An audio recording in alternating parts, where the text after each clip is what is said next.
Cordial saludo, respetado doctor Eider Bolívar. Vamos a presentar la sustentación sobre los libros del Derecho Internacional del señor Antonio Remiro Briones, el libro Tortura en el Derecho Internacional de su autoría y a sustentar también el tema Nuevo Tiempo para la Tristeza de Centro Nacional de Memoria, que tiene que ver con nuestro país, la violencia que se ha desatado en nuestro país de una manera prolongada, así lo dicen los expertos, y las formas en que se vivió, e igualmente el caso de Ruanda como una crónica de un genocidio anunciado. Así se titula porque de alguna manera, según los artículos, así lo demuestra lo demuestra la realidad. Entonces, en este sentido, pues hay una transversalización. ¿Por qué? Porque el libro del doctor Antonio Remiro Brotons sobre Derecho Internacional, pues hace un recuento histórico de cómo aparecieron los estados, cómo aparecieron las sociedades, cómo surge las relaciones entre los estados y cuáles son los elementos que los integran.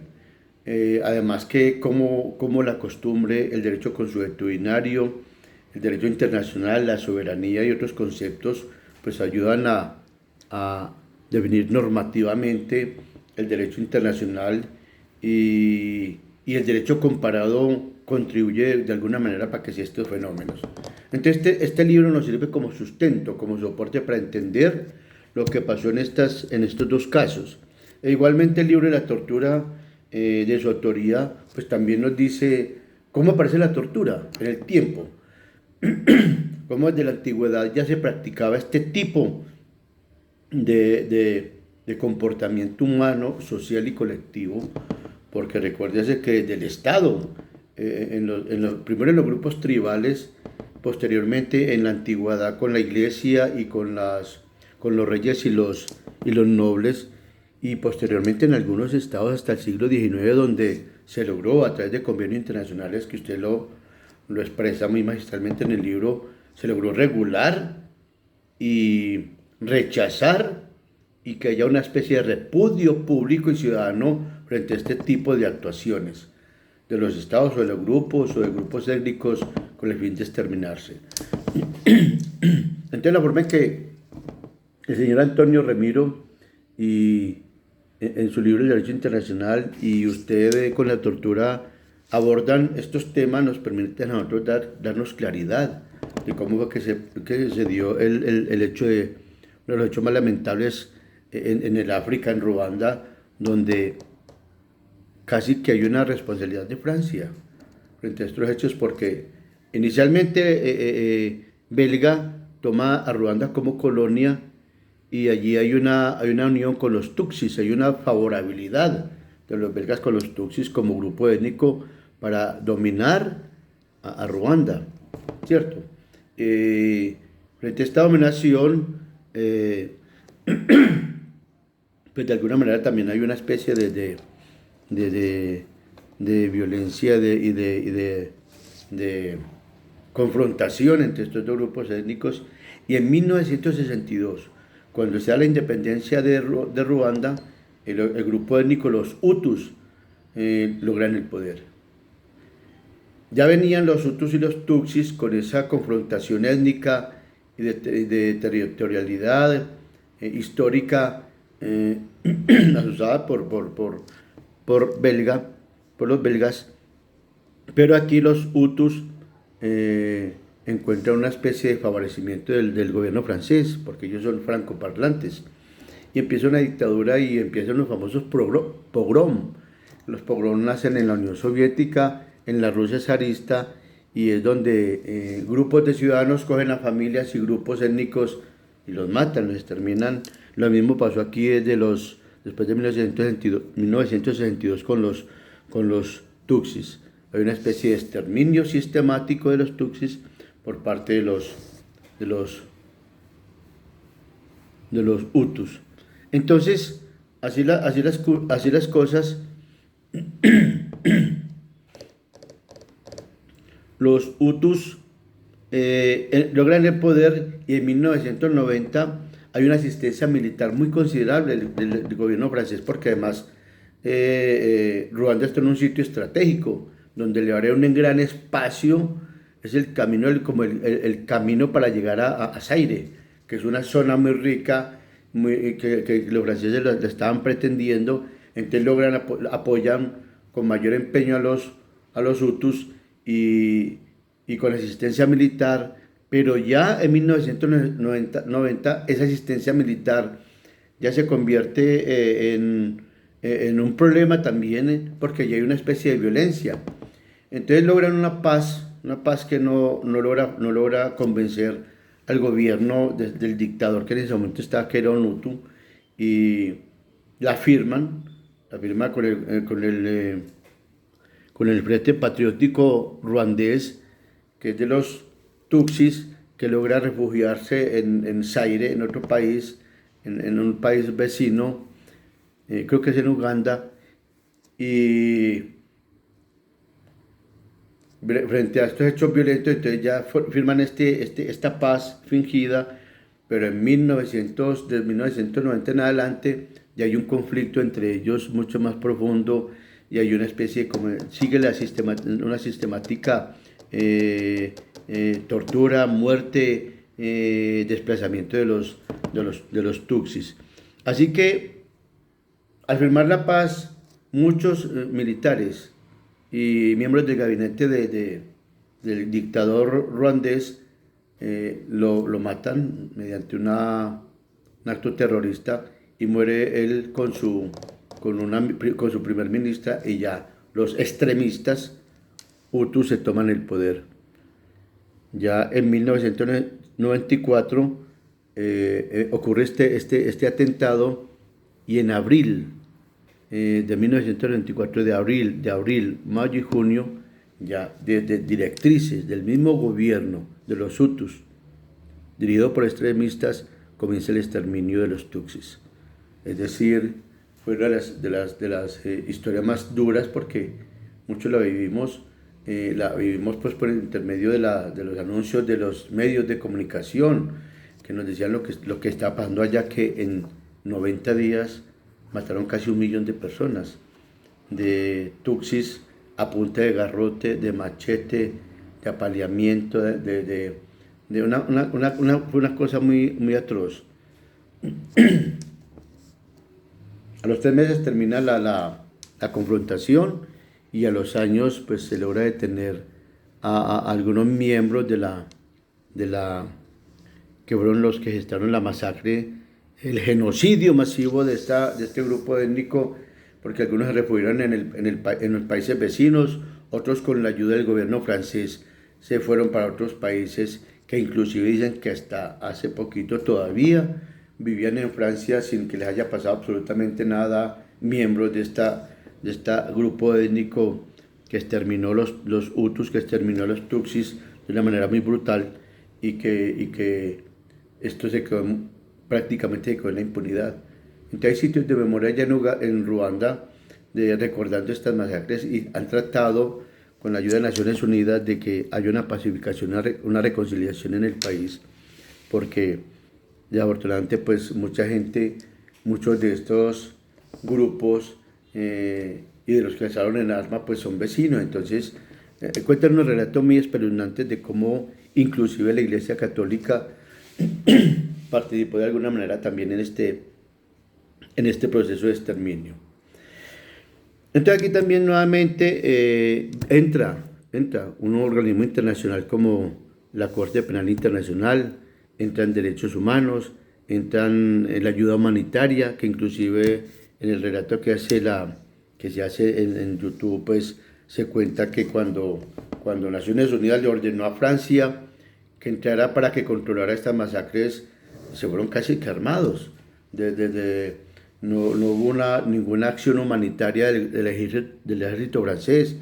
Antes, por el contrario, también llegaron a bombardear los campamentos del Frente Patriótico Ruandés, que era manejado por los Tutsis. Entonces aquí hay una crítica muy punzante frente a lo que pasó, porque de alguna manera se encuentra que hay una especie de proceso de violencia generalizada y sistematizada desde el Estado. Inicialmente el gobierno belga, con los Tutsis, someten a los Hutus y posteriormente en el tiempo cuando se liberan los Hutus se vengan y devuelven toda esa violencia de una manera catastrófica y abyecta. Y en 1962 cuando se declara la liberación de Ruanda, pues se cometen muchos tipos de violaciones de derechos humanos, de torturas, de desapariciones, de muertes, y ya en 1994 es donde se da este hecho tan lamentable que, como decía en el artículo, se venía a venir. Bueno, este es el primer punto que quería sustentar pues en la presentación. Y a renglón seguido, entonces quiero tomar el tema del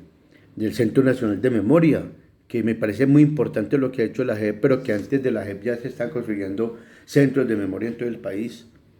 para recordarnos lo que nunca debía haber pasado, y así lo manifestó el padre Francisco de Ruz cuando decía: nosotros ¿dónde estábamos? ¿Dónde estaba la sociedad civil? ¿Dónde estaban los empresarios? ¿Dónde estaba la academia? Que no nos dimos cuenta de lo que estaba pasando en el país, porque las cifras son espantosas. Entonces, el artículo "No hubo tiempo para la tristeza" da cuenta de unos hechos de hace más de 54 años, pero inclusive mucho más allá. La violencia partidista siempre ha existido. Recuerden que la Constitución de 1886 también hace parte de esa memoria escrita de cómo cuando ganaba el Partido Liberal entonces sacaba una constitución, y cuando ganaba el Partido Conservador sacaba otra constitución, y entonces eso era pues de alguna manera había unos intereses ya particulares de empresarios, de iglesia, de militares y de políticos ahí ya claros.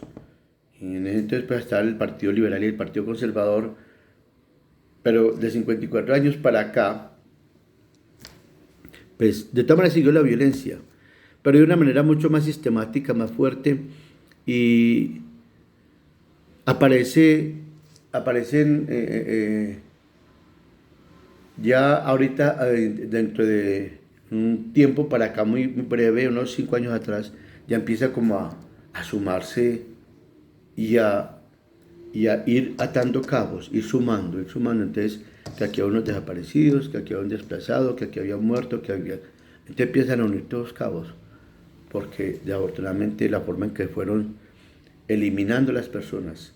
de manera sistemática, casi que planeada, y aisladamente, donde la gente no se da cuenta que estaba pasando en el país, permitió ese silencio, y que ignoráramos tantas cosas de la abyección, de la forma ruin, abyecta, vil, en que la violencia se ensañó con el país. Y dice el experto que habían 14 formas de ejercer violencia en el país. Y todo el país se vio inundado de sangre porque se dispararon muchos hechos. Me excusa, profe, que estoy como un poco mal de la garganta, entonces me da un poquito como dificultad con este clima tan tremendo. Entonces dispararon estos hechos y se comenzaron a juntar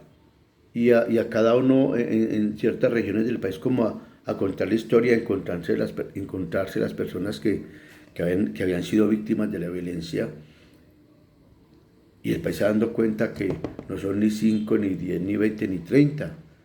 que son 50, 100, 200.000, 30.000 personas los que están metidos, los que son víctimas de un sistema pues casi que dictatorial, de que a pesar de que digamos que Colombia es uno de los países más estables democráticamente en América Latina, es casi que una burla, porque siendo tan estable como democracia, también es el país que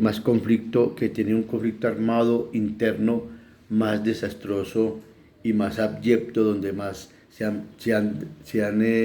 ensañado con la población civil y se han generado todo tipo de violencias: desaparición forzada, desplazamiento, empalamientos, violaciones masivas, se decapitan las personas. Entonces estos hechos disparan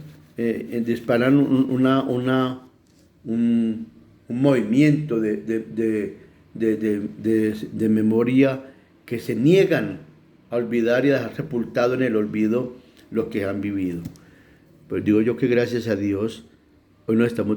dando cuenta de lo que ha pasado y que la impunidad ha reinado durante todo este tiempo, que la impunidad de los intereses, la mezcla de narcotráfico, la mezcla de politiquería, de política, la mezcla de los militares, de empresarios, es una evidencia de cómo se unieron estos sectores y decían las personas que entrevistaron en ese hermoso documental que ojalá todo el mundo lo viera y ojalá hiciéramos el esfuerzo que todo esto se conozca en todas partes. Cómo cuentan cómo iban llegando los paramilitares, los guerrilleros, los militares iban matando a la gente. El caso de Bojayá cuando ese cilindro bomba de las FARC, porque los paramilitares estaban escondidos detrás de la iglesia, no cayó Onder, sino que cayó a la iglesia y hubieron miles de muertos. O lo que hacían los paramilitares con la gente en los pueblos después de que llegaban a desplazar y apoderarse de las tierras de miles de millones de campesinos. Es que según las cuentas, 8 millones de hectáreas fueron robadas por paramilitares y empresarios. Y me imagino que también el ejército, los grandes mandos, los altos mandos también participaron en esto. Entonces, detrás de toda esta sevicia, detrás de este horror, de esta excepción, pregunté el padre de Rusia y también se hacía la pregunta una de las personas que intervinieron, porque recuérdese que no solamente se dio en la costa Caribe, en los Montes de María, que es una historia muy triste de cómo allá se ensañó la violencia paramilitar, sino también en Apartadó, en Urabá, en el occidente, en miles de municipios del país sufrieron esta violencia. No solamente la violencia de la guerrilla, sino que también eran revictimizados cuando llegaban los paramilitares y las fuerzas militares. Y que además el país no estaba preparado para dar respuesta a esta cantidad de víctimas que fueron apareciendo en el tiempo. Así que la dimensión del conflicto armado fue impresionante en el país, que todavía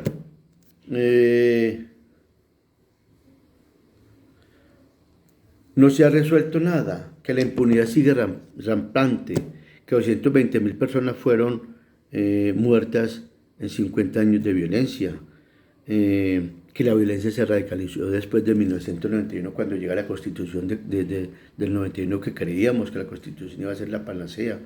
pero que hubo sectores radicales que se opusieron a esta Constitución y más. Sin embargo, entre 1995 y 2015 se recrudeció la violencia de todo tipo en el país, lamentablemente, de 1995 a 2015, que había tanta violencia que hasta se inventaban, hubo una inventiva perversa de cómo generar también violencia y cómo exterminar al otro y cómo torturar y cómo desaparecer. Entonces, esto da cuenta de cómo la Justicia Especial para la Paz, la firma de la paz del gobierno con las FARC y otras instituciones han estado trabajando, apoyados gracias a este derecho internacional y a este documento, el libro sobre la tortura, apoyados en estos dos grandes conceptos, cómo se ha ido tratando de limpiar, de minimizar, de que las víctimas sean reparadas, de que el país nuevamente vaya por la senda de la paz, del desarrollo, y que es irónico y contradictorio que mientras que en el exterior, Naciones Unidas, la Unión Europea, los Estados Unidos, China, el Fondo de Población, el Consejo de Seguridad en su momento apoyó estos procesos de paz y se le dio un premio Nobel al presidente de ese entonces, sigamos pensando que la violencia es el camino y que muchos sectores radicales en el país pretendan seguir con esa guerra como un instrumento para hacer dinero. Entonces, estos dos documentales nos dan una idea de lo que es la guerra y de lo que es los genocidios, de lo que es la tortura, de lo que es el desplazamiento, de la cantidad de muertos, de desplazados y de víctimas que hay en el país,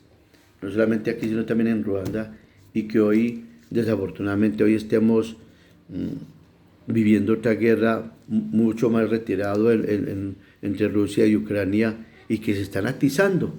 Se está atizando esa guerra para que esa conflagración se vuelva mucho más grande,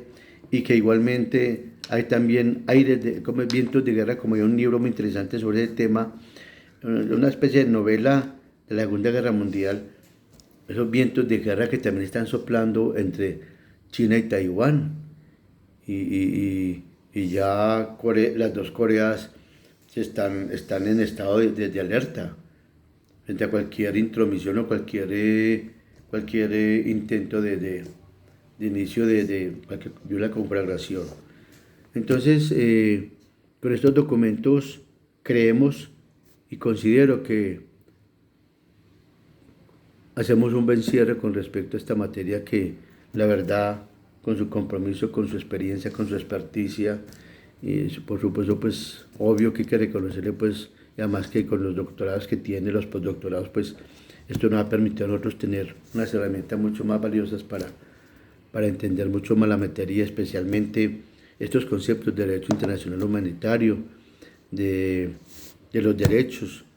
de los estados, cómo es que están funcionando, y algunos organismos internacionales que están detrás de todo esto, como Naciones Unidas, como la Organización de Estados Americanos, como la Unión Europea, como el Fondo de Población, como la Corte Interamericana la Corte Interamericana de Derechos Humanos, el Tratado de San José, la Haya. Entonces nos da una idea de la importancia, el Tribunal de Justicia de la Haya. Entonces nos da una importancia de cómo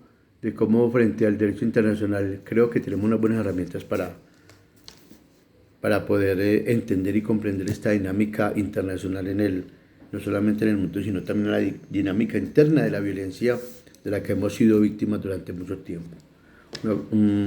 Muchas gracias y que esté muy bien el profesor.